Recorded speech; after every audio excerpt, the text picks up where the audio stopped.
Hello, so today I'm going to explain what sensitivity and specificity are when you're talking about tests to diagnose a disease. So for example, when someone would say like, oh, the COVID test is 80% sensitive but only 60% specific, what the flamingo does that mean? So, this is a population of people. These are people, we've got 20 people over here with a disease, without the disease obviously because they're happy, and then we've got 10 people over here who have the disease within the population. So that's the setup.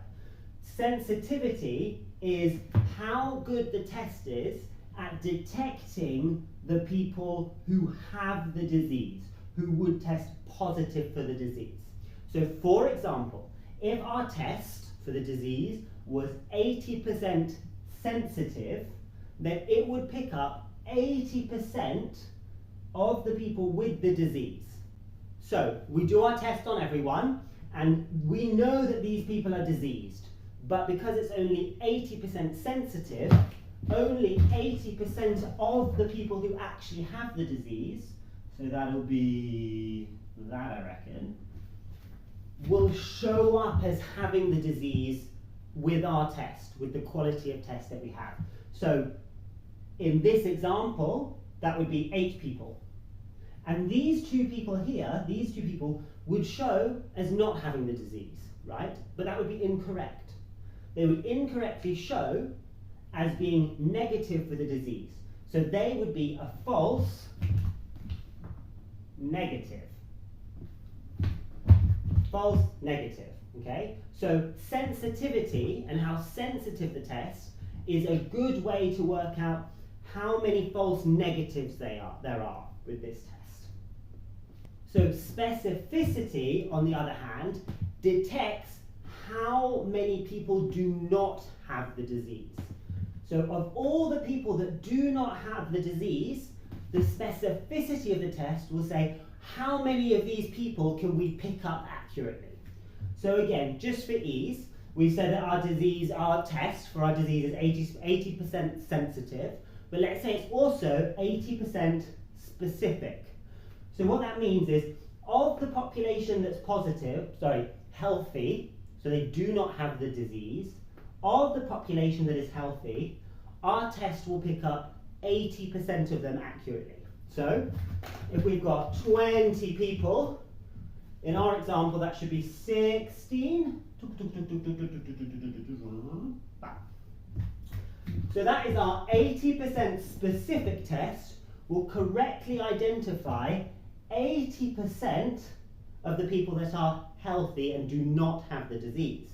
So what a specific test is good at emphasizing, or something you can work out, is the false positives.